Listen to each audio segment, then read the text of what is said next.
Bienvenue dans le troisième épisode de Saya Care, le podcast qui parle de santé et de bien-être de Sayaspora.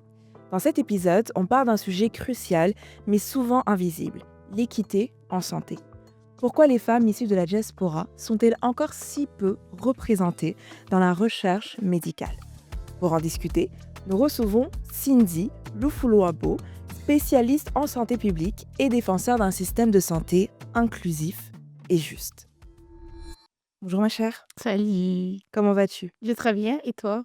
Ça va, merci beaucoup d'être aujourd'hui parmi nous. Ça me fait très plaisir. J'ai très hâte qu'on se déconstruise ensemble ce système de santé canadien. Merci pour l'invitation. Je dis déconstruire parce que c'est un système, c'est la santé publique, c'est large, puis on va parler de beaucoup de choses aujourd'hui. Mais avant de parler de toutes ces choses, j'aimerais que tu puisses me dire comment est-ce que ton expérience personnelle de femme de la diaspora africaine a façonné ton regard sur la santé publique. Hmm. Moi, j'ai grandi à Montréal. Mes parents sont arrivés à Montréal quand j'avais 2 ans. Alors, je me souviens pas d'un moment spécifique où j'ai réalisé que, genre, comme, oh, je suis noire. Genre, j'ai toujours su, quand tu vis dans une société où le peuple dominant te ressemble pas, comme mon identité noire, genre, je n'ai jamais douté. J'ai pas eu un moment de conscience que, oh là, je réalise que je suis noire. Et je sais que ça a l'air un peu, tu vas te dire, ben, c'est normal, tu te regardes dans le miroir. Mais quand je parle à d'autres personnes qui ont immigré beaucoup plus tard, elles ont ce moment de conscience que, genre, tu Totalement, as grandi dans un pays où tout le monde était noir, puis là, tu totalement. débarques quelque part et tu fais comme le vivre avec la population blanche, tu réalises qu'est-ce que ça veut dire avoir cette identité noire. Moi, je l'ai jamais eu. Et à travers toutes les sphères que je naviguais dans ma vie, ben, j'étais toujours reminded que j'étais une femme noire. Et je me questionnais aussi sur l'implication. Ça veut dire quoi? Qu'est-ce que ça change? C'est quoi l'implication de cette identité que je porte? Alors, tout au long de mes études, j'ai fait un bac en biologie, j'ai fait un bac en santé publique et une maîtrise en santé publique. Et tout au long de mes études, cette, cette conscience de l'identité noire, j'étais très attachée, c'est-à-dire que je vais apprendre des notions, des théories, des concepts, et je me demandais toujours, ça, qu'est-ce que ces concepts, qu'est-ce que ces théories, qu'est-ce que ces interventions impliquent pour non seulement moi en tant que femme noire, mais pour ma communauté en général. Puis ça faisait en sorte que je fais une présentation, puis je vais essayer de la présenter ou de prendre un nom qui va toucher les communautés noires, ou bien le prof parle de quelque chose et je vais poser des questions pour savoir c'est quoi l'implication pour moi, ma communauté, les gens qui me ressemblent. Puis ça veut dire que mon intérêt, mon identité noire et en tant que femme afrodescendante ont toujours été très liés à mes études, à ma passion pour la santé publique. Et je vois pas de moyen de les dissocier. C'est comme vraiment entremêlé. I love that. Puis tu nommais justement, tu sais, les questionnements que tu avais, que tu apportais potentiellement à ton écosystème de recherche, admettons. Est-ce que tu as rencontré des défis dans le milieu de la recherche ou des politiques publiques? Mmh. Oui, on rentre dans le vif du sujet, Thomas. Hem, je vais te dire une chose. Je pense que le plus grand défi, c'est que quand tu es dans le milieu de la santé et le milieu, que ça soit hospitalier, le milieu de la recherche, les gens vont souvent dire qu'ils sont dans le milieu de la santé parce qu'ils sont très bienveillants et qu'ils veulent: «Je veux faire du bien autour de moi, je veux aider les gens». Et le problème, et je veux pas remettre en question leur volonté, mais le problème, je pense que c'est juste récemment qu'on parle vraiment du racisme dans le milieu de la santé. D'autres études ou bien d'autres sphères qui sont plus sociales, quote unquote, comme la sociologie, le racisme, c'est quelque chose qu'on adresse depuis longtemps. Mais dans le milieu de la santé, ça nous a pris un certain délai de parler du Mmh. racisme dans le milieu de la santé. Et c'est aussi un milieu où les gens ont beaucoup étudié. Que ça soit dans le milieu de la recherche, si tu es dans la recherche, tu as fait un PhD, ça fait plus de 10 ans que tu es à l'école. Si tu as fait médecine, ça fait encore peut-être 10 ans que tu es à l'école. Donc, les gens sont non seulement très éduqués, scolarisés, mais également se donnent des valeurs très bienveillantes. Ce qui est paradoxal au final, si ça a pris autant de temps avant que le sujet du racisme arrive, n'est-ce pas? Et maintenant, et encore là, même si je dis que ça a pris encore du temps et que maintenant on parle un peu de Mmh. ça, il y a encore beaucoup de gens qui sont très à l'aise dans le statu quo. Et ça prend, c'est difficile de challenger ces gens qui se croient bienveillants, mais qui ont du mal à adresser le racisme, les inégalités, les microagressions que les personnes racisées vivent dans le milieu de la santé. Et ils vont se dire, oh ben, moi je fais ça pour le bien, je fais ça pour aider, mais on peut pas aider sans prendre conscience de qu'est-ce qu'on fait, les actions. Des fois, c'est juste des approches. Peut-être que ta volonté, elle est bonne. Peut-être que tu as un réel désir de vouloir aider les gens, mais l'approche que tu adoptes, et on peut pas nier, notre système est basé à sur les personnes qui ont développé ces systèmes-là étaient pas toujours des personnes bienveillantes pour certaines communautés et que Totalement. maintenant, C'est le résultat de tout ça. exactement, on est des générations que si tu es médecin aujourd'hui, peut-être que la médecine comme elle a été développée, elle date pas d'aujourd'hui. Peut-être que tu l'as fait comme elle a été inventée il y a 20, 40, 50 ans et toi, tu es peut-être bienveillant, mais tu réalises pas que dans ce système-là, il y a des approches, il y a des dynamiques qui sont très détrimentales pour certaines communautés. Et je pense que c'est difficile d'adresser ça, de parler ouvertement de comment, en tant que soignant, en tant que chercheur, des fois, même si on veut faire du bien, on peut causer du tort à certaines communautés. Parlons-en ouvertement. Allons-y. On va dive into it, right?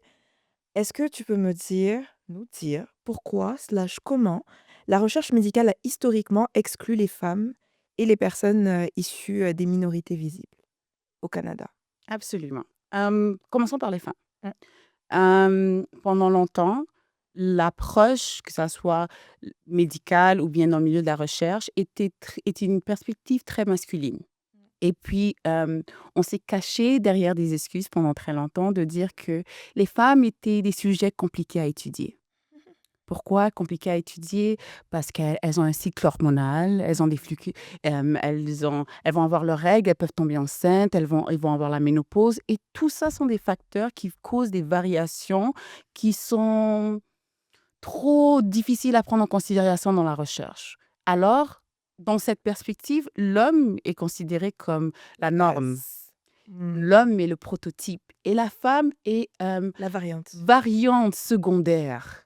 D'accord? Donc, le prototype, l'être humain dans sa base, il est un homme et les variations qui sont attachées à être une femme, ça, c'est juste. C'est pas important. Étudions l'homme en premier et ensuite, on adaptera l'étude qu'on a fait pour l'homme à la femme. Ça, c'est la base, mais en même temps, il faut se dire qui étaient ces personnes-là qui faisaient de la recherche? Principalement des hommes blancs.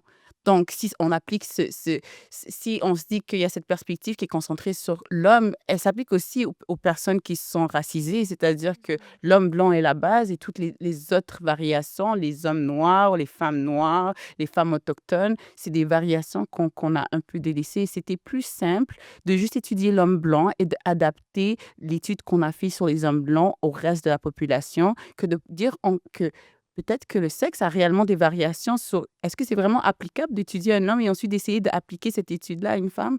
Pas vraiment. Hem, mais non seulement la perspective de la femme, mais pour les minorités, je dirais également que le fait d'avoir des chercheurs qui étudient des communautés auxquelles ils appartiennent pas, a énormément fait de dégâts dans ces communautés-là. J'aime beaucoup toujours mentionner l'étude de Tuskegee qui a été faite aux États-Unis. OK. Entre 1937 et 1972, le département de santé publique des États-Unis, alors je tiens à dire que c'est le gouvernement américain, qui a Totalement. fait une étude sur 60 hommes afro-américains avaient la syphilis et 200 n'avaient pas la syphilis. C'était le groupe témoin. Et le but de l'étude, c'était d'observer comment la maladie se développe à travers le temps. L'étude a commencé en 1932. En 1947, on a découvert la pénicilline. Et on a découvert que la pénicilline pouvait guérir la syphilis.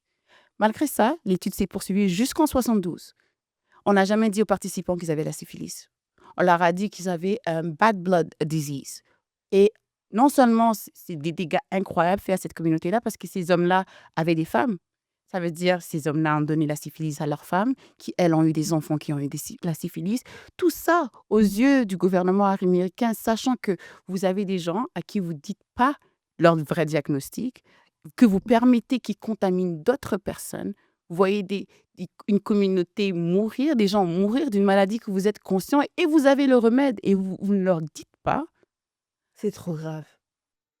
Ce n'est qu'en 1997 que le président américain a reconnu que toute cette étude était unethical et qu'il a présenté ses excuses à la communauté noire. Donc, des fois, on me parle de comment on exclut un peu les personnes racisées des études. Il y a une partie que c'est inexcusant, comme j'ai parlé de comment on a exclu les femmes. Puis, avec le temps, les choses ont essayé de s'améliorer, mais il faut dire que cette étude est juste une étude parmi Parmi tant tant d'autres. d'autres, clairement. La pilule contraceptive, la première pilule contraceptive qui a touché le marché, elle a été testée sur des femmes portoricaines en 1950. Et le taux d'hormones qu'il y avait dans ces pilules était 10 fois plus élevé que ce qu'il y a présentement dans les pilules contraceptives. On a essayé pendant une vingtaine d'années avant de pouvoir être sûr et de sortir sur le marché une pilule qu'on allait offrir au reste des femmes. Mais pendant ces temps-là, on a stérilisé énormément de femmes portoricaines. Donc, aujourd'hui, quand on parle de recherche, puis qu'on parle de l'exclusion des personnes minoritaires, j'aimerais dire aussi, c'est aussi, on a créé un manque de confiance avec ces communautés-là. Mmh. À chaque fois que les scientifiques allaient vers eux, c'était pour les utiliser comme Pour abuser, en des fait, d'elle. de tester des choses et Mmh. c'était jamais de la recherche en collaboration, puis on essaie de développer quelque chose pour votre bien-être, puis on veut que vous participiez, on se soucie de votre santé. Non, Mmh. c'est essayer, laissez-nous essayer quelque chose sur vous pour ensuite, une fois qu'on est sûr de ça, le donner à la population vraiment auquel on est consacré, de laquelle on se soucie. Donc, il y a cette méfiance, bêtement. Totalement. Puis moi, ce qui me tue dans, tout ça, c'est que c'est il y a pas si longtemps, en fait. C'est hier. C'est hier que ça se passait. C'est foncièrement hier. Puis tout ça, c'est accentué aussi par des biais culturels et économiques qui perpétuent, en fait, toutes ces exclusions encore, tu vois? Est-ce que tu pourrais nous citer justement certains biais, culturels ou économiques notamment qui amplifieraient tout ça? Absolument. Aujourd'hui, dans les recherches cliniques, je dirais près de 75% des participants sont des personnes de race blanche. Et là, Pourquoi? on a parlé de la méfiance, mais parlons vraiment des choses plus concrètes. Mmh. Participer à une étude scientifique, ça Mmh. demande du temps. Ça veut dire que j'ai besoin que tu prends du temps off de ton travail. Et est-ce que tout le monde peut se permettre ça? Non. Même si je peux demander, je risque de peut-être perdre mon travail si j'ai une situation un peu plus Mmh. précaire et c'est pas un risque que je vais être en mesure de prendre. Peut-être que je dois me déplacer chaque jour pour aller à la clinique et participer à cette recherche. Il y a aussi l'éducation. Hem, Près de 80% des gens qui participent à des études cliniques sont très hautement scolarisés parce qu'ils comprennent l'importance de la recherche et comprennent l'importance qu'on fasse évoluer le monde de la recherche. Maintenant, s'il y a des gens qui sont peut-être moins scolarisés et qui ont déjà, comme leurs parents leur ont parlé de toutes ces expérimentations qui ont été faites sur leur ancêtre, le manque d'éducation avec la méfiance qu'il y a fait en sorte que c'est difficile de vouloir accepter de participer. Tu n'as pas l'impression que ces sujets de recherche sont vraiment développés pour le bien-être de ta communauté. Totalement. Et aussi, culturellement, ça peut être un manque de considération pour genre mes obligations religieuses ou qu'est-ce que je peux pas faire. Ou je, je crois qu'il y a aussi un manque d'adaptation aux réalités des gens que tu veux qui participent à la recherche. Il faut comprendre aussi d'où ces personnes viennent. C'est même pas seulement financier, mais c'est aussi culturel. Euh, il Ouais, y a cette manque d'adaptation, ouais, d'adapter la recherche à un public plus large. totalement. Là, on parle beaucoup justement, tu sais, d'aller chercher des personnes, ben, culturellement plus diversifiées, mais on peut aussi se questionner sur à quel point est-ce que le corps de recherche lui-même, heu, n'est pas diversifié au final. Fait en quoi l'absence de diversité dans les équipes de recherche joue-t-elle aussi un rôle, tu vois? Hmm.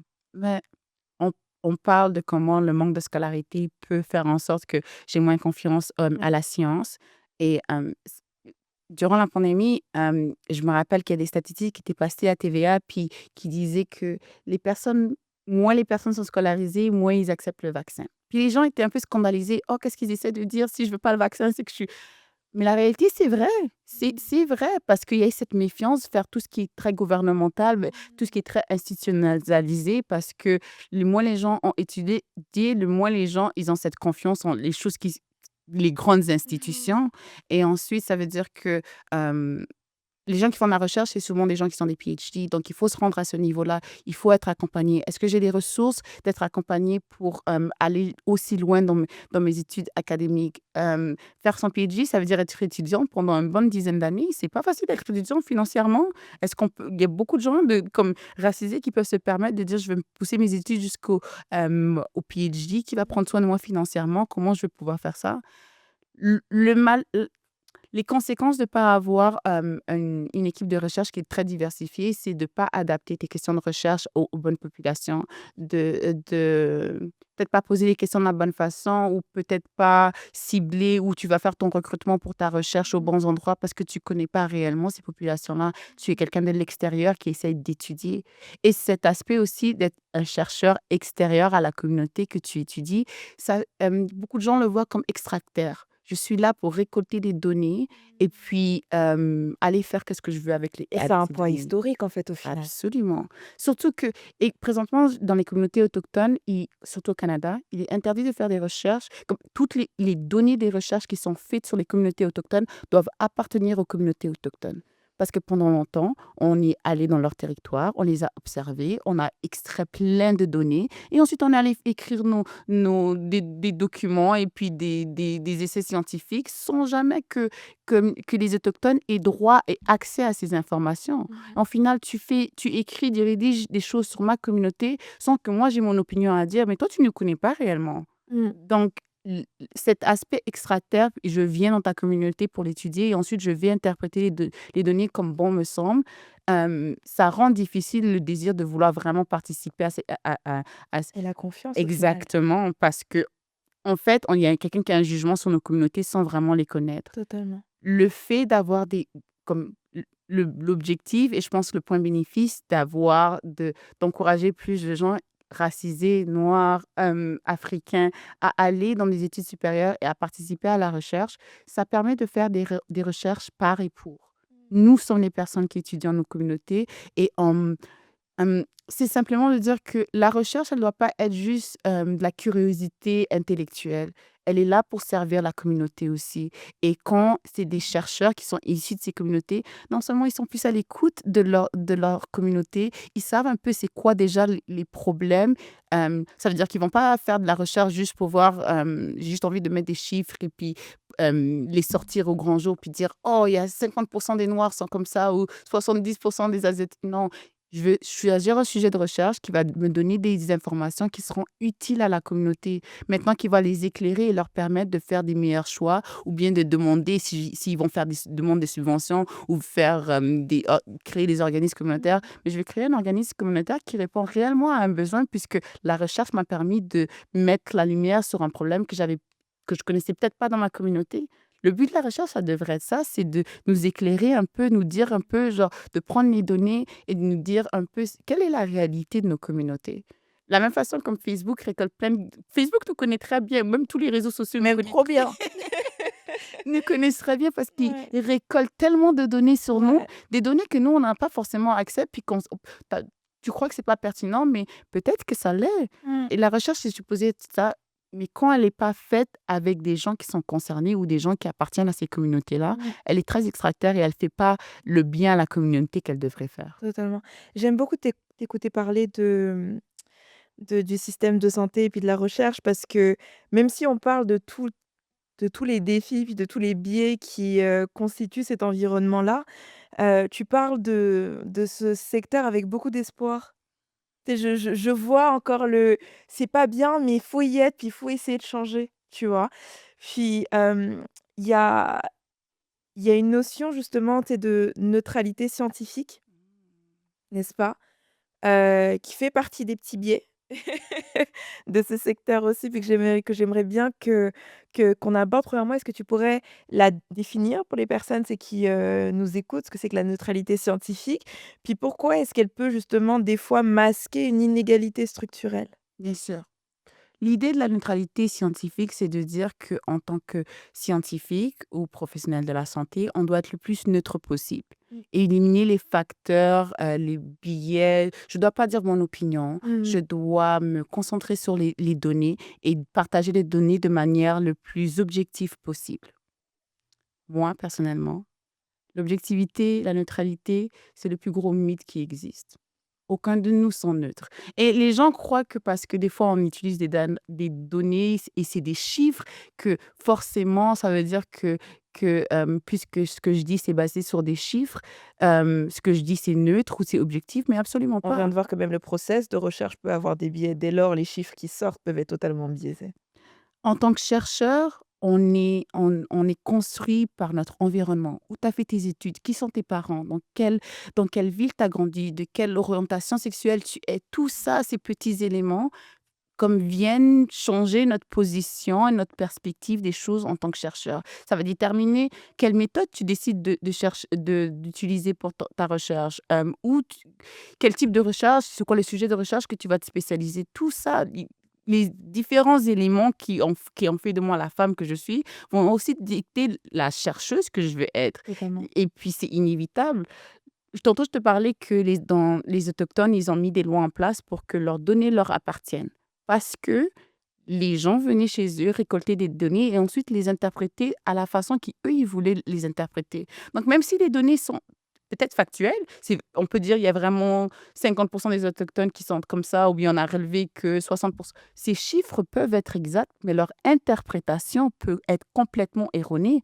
Et leur interprétation, elle est influencée par le vécu de la personne qui les interprète.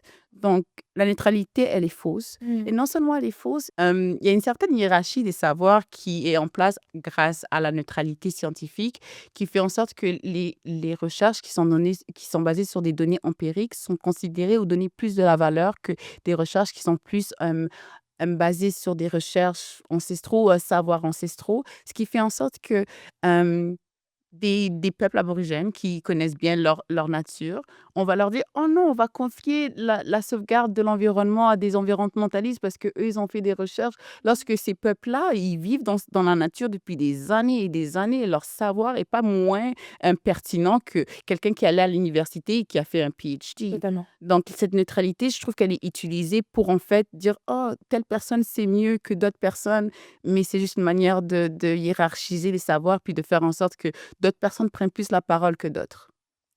Cette neutralité est biaisée au final. Exactement. Est-ce que tu peux nous dire justement quelles sont les pathologies ou situations qui touchent spécifiquement les femmes de la diaspora africaine et qui sont finalement sous-étudiées? Récemment, le Black Women Health Institute, qui a récemment été créé à Toronto, a fait un rapport vraiment très intéressant qui parlait des différentes conditions médicales auxquelles sont confrontées les femmes noires. Parmi elles, les trois premières, c'était les enjeux de santé mentale, les fibromes et l'hypertension. Ok. Je dirais que santé mentale et puis hypertension, c'est pas vraiment des choses qui sont pas, étudiées. On les étudie, mais la perspective spécifique aux femmes, issues de la diaspora, elle est peut-être pas tant étudiée, mais il y a quand même des études sur ça. Les fibromes, beaucoup moins étudiés. Totalement. Et puis les conséquences de ce manque d'études et même pour les conditions qui sont beaucoup étudiées, mais qu'on ne connaît pas vraiment c'est quoi la réalité spécifique aux femmes issues de la diaspora, c'est que, hem, ça on peut louper de diagnostiquer les personnes.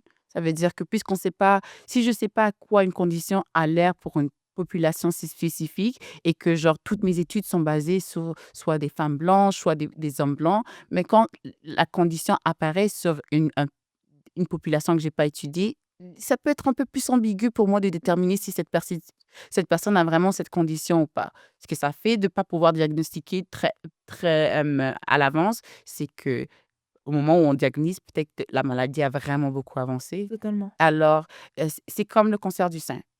Les gens aiment bien dire que la prévalence du cancer du sein est plus élevée chez les femmes noires. La réalité, c'est qu'il y a rien dans la biologie de la femme noire qui fait en sorte qu'on est plus susceptible d'avoir un cancer du sein, mais on est souvent diagnostiqué du cancer du sein beaucoup plus tard. Ce qui fait en sorte que si, le fait qu'on n'étudie pas certaines maladies, conditions avec certaines populations, on manque les diagnostics. Quand le moment arrive, qu'on diagnostique, c'est beaucoup trop tard. C'est peut-être trop tard et on peut plus aider la personne autant on aurait souhaité l'aider. Ce que je trouve hyper intéressant dans la réponse que tu apportes, c'est que c'est à la fois une question de pathologie, mais à la fois une question de système qui a détecté tard. Mm. Donc c'est un peu, un couteau un peu à double tranchant au final, puis qui selon moi instaure quelque part une espèce de perte de confiance qu'on peut avoir envers le système qui ne nous prend pas autant à cœur. On va le nommer comme ça. Est-ce que justement tu as remarqué cette perte de confiance-là, toi de ton bord? Donc que les femmes de la diaspora africaine peuvent avoir envers le système de santé à cause de cette méconnaissance, puis à cause de ce désengagement-là aussi quelque part. Déjà, on a beaucoup parlé de la méfiance due à la recherche dans le passé qui a été faite dans nos communautés. Et maintenant, il y a aussi cette méfiance qui est due. Il y a énormément de femmes issues de la diaspora qui vont dire se présenter dans des services de santé et expliquer leurs conditions. Et il y a un peu ce qu'on appelle un gaslight médical. On ne croit pas vraiment leur histoire, on ne croit pas, on minimise leur Mmh. douleur, on minimise leurs symptômes et c'est dur d'avoir beaucoup d'agentivité en tant que femme racisée dans le milieu de la santé, puis de faire en sorte que les professionnels de la santé croient et du premier coup. Ça prend beaucoup d'essais, ça prend beaucoup Mmh.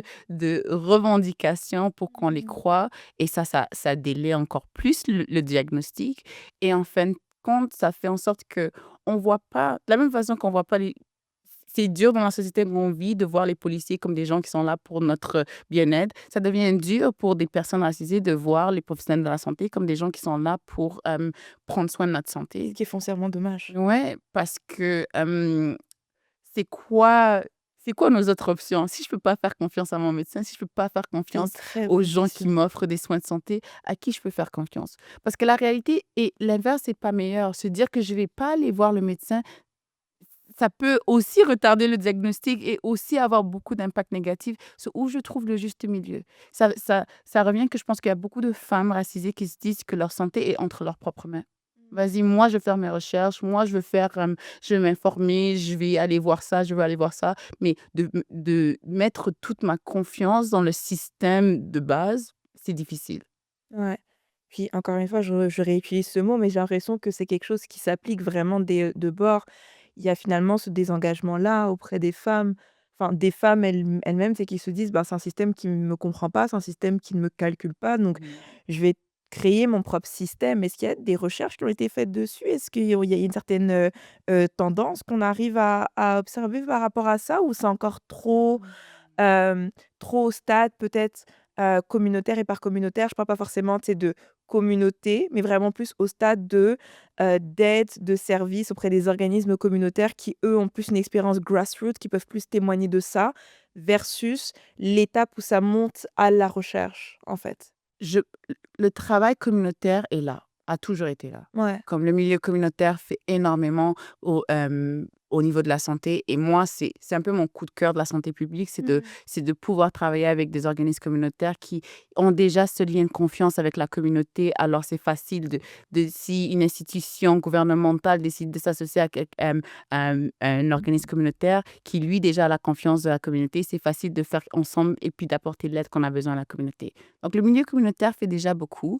hem et puis mais c'est bien ce que fait le milieu communautaire, mais la recherche en tant que telle, c'est une profession très spécifique Mmh. qui on peut s'associer à des cher il y a aussi une émergence de chercheurs noirs, une émergence de chercheurs racisés qui fait en sorte que, beh, le lien entre le milieu de la recherche et le milieu communautaire devient encore plus facile.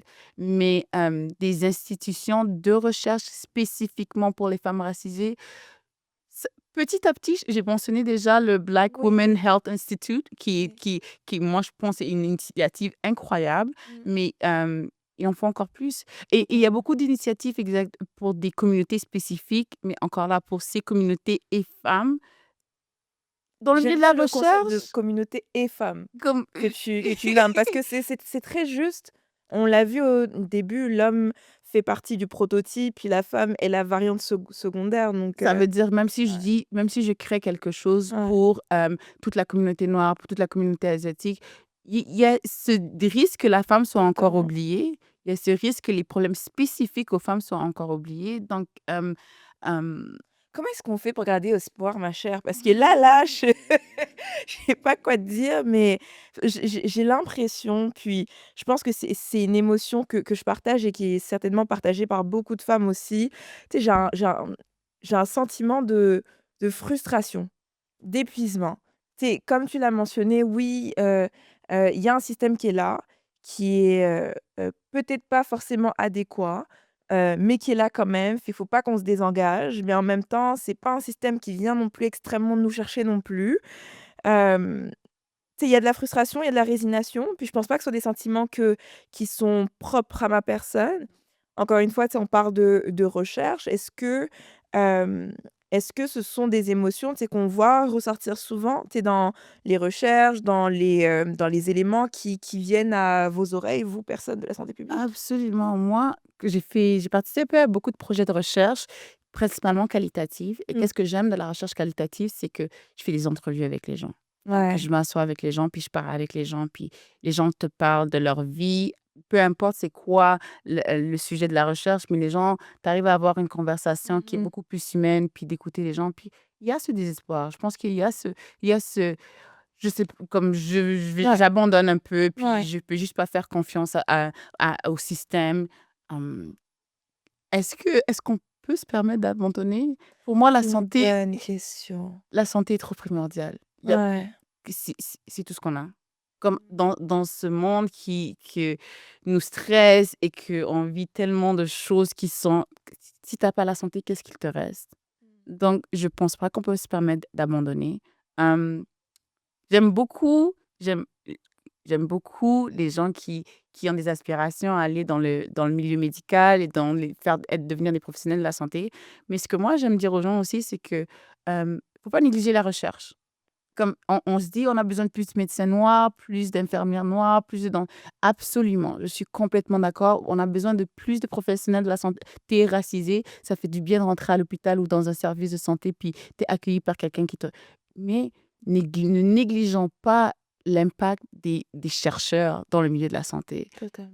La médecine est une science appliquée, c'est-à-dire que des gens ont fait de la recherche, ont prouvé que quelque chose fonctionnait et ensuite on l'applique en médecine et on peut avoir la représentation qu'on veut à l'hôpital et dans tous les services de santé. Si on n'a pas la représentation qui matche dans le milieu de la recherche, les choses vont pas réellement Mmh. changer.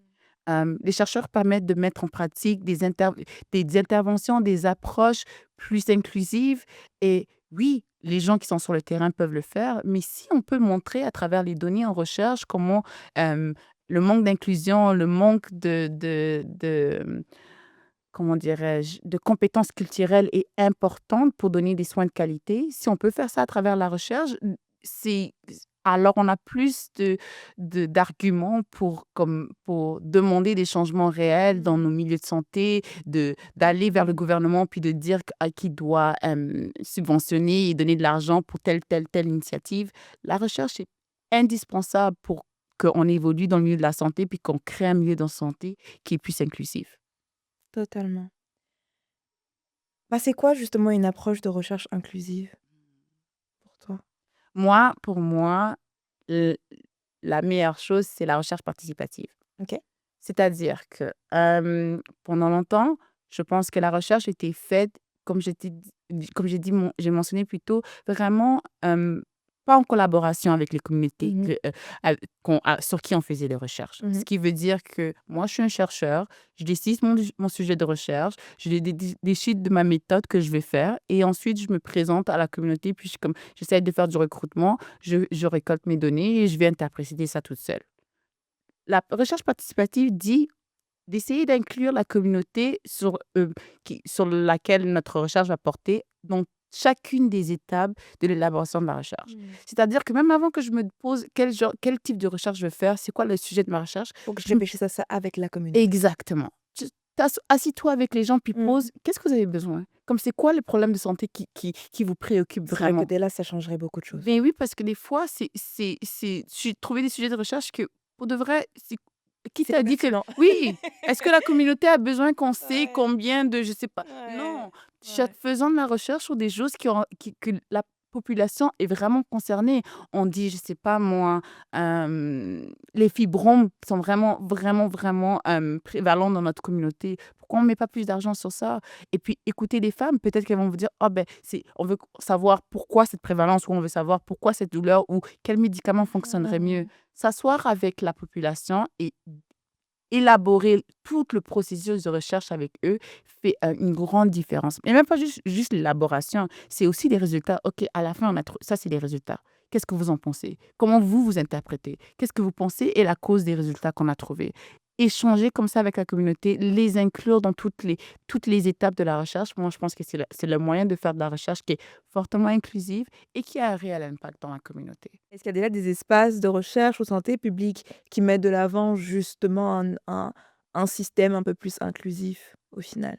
Petit à petit, moi, j'y crois, ouais. OK. Je vois énormément d'initiatives qui se font, qui sont très prometteuses. Oui. Hem, Principalement, depuis la pandémie, même avant la pandémie, il y avait, surtout au Canada, il y avait une grande demande de créer des données ratios au niveau de la santé. Ça veut dire qu'on OK. veut voir la disparité. On veut pouvoir avoir les données de genre, pas seulement nous dire, oh, ben, tel nombre de femmes ont le cancer, que tel nombre d'hommes. On veut savoir à l'intérieur des femmes, les femmes asiatiques, comment elles sont touchées, les femmes noires. Puis il y avait ce, un manque de volonté un peu de partager ces données-là. En France, ces données-là c'est illégal de donner des informations ratio par rapport à la santé. Interesting, I didn't know Mais that. mais genre, ces données-là sont importantes. Aux États-Unis, ils le font depuis longtemps. Ouais, Mais depuis la pandémie, il y a eu une plus forte demande. Puis là, on voit plus de données. Puis les données, c'est pourquoi elles sont importantes, parce que ça nous permet de faire face à la réalité totalement. et d'adresser les problèmes qui sont soit plus prévalents, plus importants, et de voir, OK, ça, c'est les enjeux avec quoi on deal. Est-ce que vraiment les femmes noires sont plus à risque de telles maladies que d'autres, ou bien est-ce que la norme suit, peu importe la race, on voit la même chose à travers les femmes?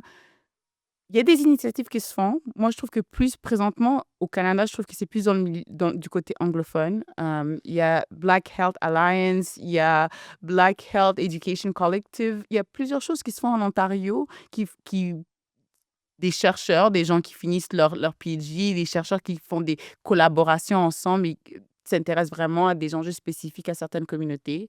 Dans le milieu francophone, je pense que ça prend TBD on that. plus de temps que genre qu'on le voudrait, mais Ce qui est foncièrement dommage et ce qui j est extrêmement problématique. mais je pense que cette génération de nouveaux chercheurs, font pas de la recherche juste pour faire de la recherche. Je pense que les gens s'intéressent réellement à leur Mmh. communauté. C'est-à-dire que je vois, moi, comme des gens poursuivre leur PhD puis se dire: «Ah ben non, je vais faire quelque chose qui va être réellement bénéfique à ma communauté». Donc je m'intéresse genre à des problèmes qui les touchent spécifiquement, et après ça vont grandir en tant que chercheurs puis continuer à faire des initiatives spécifiquement pour leur communauté. Puis je pense que c'est quelque chose d'important, parce que sinon on le fait pas, il y aura personne d'autre qui va le faire. Donc je pense que d'être privilégié, d'être une personne Mmh. racisée privilégiée, d'avoir pu atteindre le niveau aussi haut scolaire, d'avoir pu faire un PhD ou un doctorat, je pense que c'est déjà énorme. Alors, Totalement, de réfléchir à comment je peux utiliser ces skills-là pour aider la communauté, c'est très important. totalement. Bah, justement, tu si on essaye de recadrer le tout, Mhm, puis d'essayer de redonner de la légitimité, aux personnes qui sont en premier lieu concernées mhm. par tout ça. Comment est-ce qu'on fait justement pour replacer cette légitimité, au sein de la parole des femmes, sur leur propre santé? Moi, j'aime beaucoup l'initiative faite par les communautés autochtones, c'est-à-dire OK. de dire, si vous allez nous étudier, les données elles nous appartiennent à nous. Ouais. Elles appartiennent à nous. On veut être consultés, on veut participer et vous pouvoir interpréter les résultats avec vous. Je pense que c'est vraiment important qu'on on je dis ça souvent, mais je pense qu'il y a personne peu importe le niveau d'éducation et le niveau de savoir des gens, des professionnels de la santé, des chercheurs, personne connaît nos corps mieux que nous-mêmes. Mmh.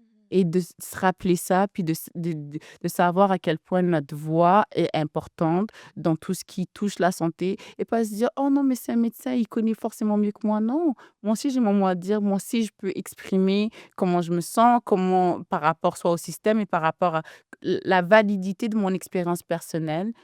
Elle est très importante, et je Mmh. pense que, voir tous les organismes communautaires qui participent à mettre en valeur et amplifier la voix des personnes racisées, des femmes, pour que leur voix et leur expérience soient valorisées dans le milieu de la santé. C'est vraiment important.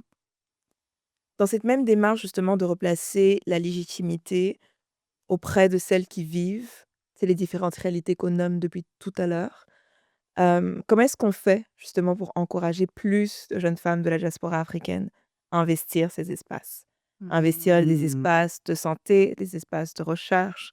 Comment est-ce qu'on fait pour les encourager à aller là-bas? Parce que, tu sais, on a compris avec la conversation qu'on a eue qu'il y a un lourd passé par rapport à ce secteur-là spécifiquement, qu'il y a un vent de fraîcheur qui est en cours, qui permet un peu, tu sais, de revamp, de questionner, de mettre en place, tu différentes manières de fonctionner puis de faire la recherche. Mais ça prend une relève parce qu'il y a encore beaucoup de travail à faire. C'est un travail qui peut paraître un peu décourageant, puis tu l'as dit, on n'a pas le choix que d'y aller. Mais c'est pas et s'il y avait un autre argument de motivation, lequel serait-il? Et je pense, et ça peut-être c'est juste moi, peut-être c'est un peu nerdy, mais je pense que le simple fait de vouloir créer du savoir qui vient de nous, qui, pour moi, je pense que la recherche a été une manière magnifique. La recherche, parce que je l'ai consacrée et j'ai voulu m'intéresser spécifiquement à ma communauté, a été un moyen pour moi de découvrir encore plus ma communauté, Mmh. mieux la comprendre, de l'étudier. Et je pense que c'est des choses qu'on fait en tant que personne issue de la diaspora, quand on vit loin de notre peuple, loin de nos pays d'origine, on cherche un peu à se comprendre, on se cherche et on essaie d'apprendre sur nos cultures, d'où on vient. Et je pense que dans la recherche, il y a moyen de faire ça, d'apprendre nos cultures, de comprendre un peu plus d'où on vient, qui on est en communauté aussi. Mais maintenant, cette quête de savoir permet aussi de shape et aider les gens de notre communauté. Donc, je trouve que c'est comme tu déverses dans toi, mais tu déverses aussi dans ta communauté encore plus. Et c'est comme un cercle pas vicieux, un cercle d'amour où, genre, tu donnes un peu plus de toi, mais ton donner de toi permet de donner à la communauté. Euh, je trouve que, mais personnellement, pour moi, je trouve que pourquoi s'intéresser à la recherche? Parce que je pense que on peut avoir des réels impacts dans nos communautés, un réel impact sur la société. Et aussi, on peut construire des liens très forts au sein de nos communautés. Donc, je pense qu'il y a beaucoup de gens qui cherchent ce désir de communauté ou désir de savoir un peu plus d'où ils viennent ou bien de comprendre un peu plus leur communauté. Et peut-être prennent pas la recherche pour un moyen concret de le faire, mais ça l'est. C'est un moyen de non seulement genre se comprendre qu'est-ce qu'on vit, pourquoi on vit ça, pourquoi on agit comme ça, pourquoi, c'est quoi notre approche avec la santé, la vie, la mort, comment on le vit de manière communautaire, comment on le vit de manière personnelle. Je pense que la recherche nous de répond à une multitude de questions et de savoir que non seulement je peux investiguer, mieux me comprendre, mieux comprendre les miens, mais aussi je peux aider. Je pense que ça peut être une initiative de dire: «OK, pourquoi pas? Pourquoi pas opter pour cette option comme moyen de» De changement. Mmh.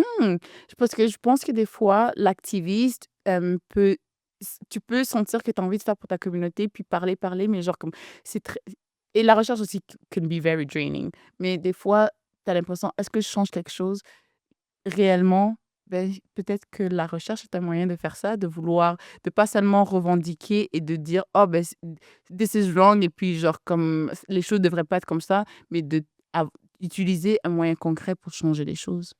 Totalement. Encore une fois, tu es remplie d'espoir, ma belle, puis c'est beau à voir. C'est vraiment beau à voir, puis tu commences à me le transmettre. Genre, Oui. en vrai, la conversation n'a pas commencé comme ça.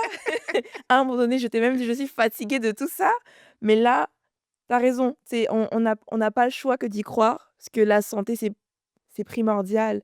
Sans la santé, on a quoi? C'est pas pour rien que chaque anniversaire ou on se souhaite la santé avant toute chose, parce que c'est censé être la base, Mmh. au final. Donc, pour clôturer cette si belle conversation remplie d'espoir, est-ce que tu as un message pour celles qui se sentent justement invisibles dans ce système de santé?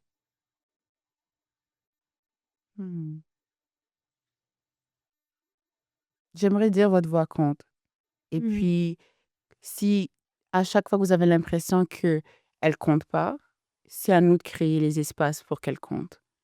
que ça soit pour la petite fille qu'on était autrefois ou que ça soit pour la prochaine génération. À chaque fois qu'il y a pas des espaces où nos histoires, nos vécus comptent, il faut créer des espaces pour qu'elles comptent parce que, ça change les choses. Parler de son expérience, parler de ses réalités, dire comment, tu vis avec une certaine condition et tu te dis: «Oh, pourquoi je partageais ça? C'est tellement personnel». Quelque part, quelqu'un vit avec la même condition et elle a besoin que sa réalité soit validée, que quelqu'un dise: «Oh, on m'a traité comme ça, puis c'est pas moi qui étais folle, c'est pas moi qui imaginais que on manquait de considération, qu'on m'a fait croire que genre comme ce que je voyais, c'était pas réel». Parler de ses expériences ensemble, je pense que c'est vraiment important qu'on parle de la santé, qu'on parle de ce qu'on vit. Parce que des fois, c'est un peu très tabou, genre, surtout si on vit avec une condition spécifique, c'est très tabou. Mais de briser ces silences et d'en parler, quelqu'un, quelque part, va être content, va remercier le ciel que oh, cette personne, elle a partagé son histoire parce que nos vécus sont plus interconnectés qu'on le croit. Totalement. Donc, le plus qu'on en parle, le plus que je pense de créer ces espaces où notre voix a un pouvoir, mais notre voix est aussi on croit les histoires qu'on raconte. Je pense que ça va faire en sorte que nos voix seront de moins en moins, unheard. Mmh. Merci tellement. Ça fait plaisir. Merci pour ton temps. Merci pour tes réflexions. Merci pour ce qu'on a décortiqué ensemble. Je ressors avec beaucoup plus d'apprentissage, puis j'espère que vous également. Puis, j'ai bien, bien hâte d'aller, regarder toutes les organisations que tu nous as mentionnées surtout parce que je pense que c'est vraiment des food for thought et si je n'étais pas, dans cette carrière, peut-être que je serais en recherche parce que foncièrement tu m'as motivée. Je t'ai convaincue, je Ouais, suis habita contente. On se dit donc à la prochaine. À la prochaine.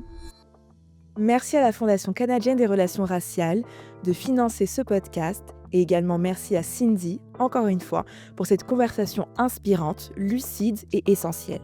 On ressort de cet échange avec une certitude. Nos vécus comptent, nos voix comptent et notre santé mérite d'être comprise dans toute sa diversité. Ce que nous venons d'entendre nous rappelle que la science et la recherche doivent aussi écouter nos réalités, nos histoires et nos besoins. Parce que comprendre la santé, c'est aussi comprendre les expériences vécues, celles du corps, mais aussi celles de l'esprit. Dans le prochain épisode de Say I Care, nous parlerons justement de santé mentale, d'équilibre intérieur et des manières dont les femmes de la diaspora apprennent à prendre soin d'elles dans un monde qui ne leur laisse pas toujours le temps de respirer. Say I Care, c'est votre espace pour réfléchir, guérir et vous reconnecter à vous-même. Un épisode à la fois. On se dit donc à très bientôt pour la suite de cette série.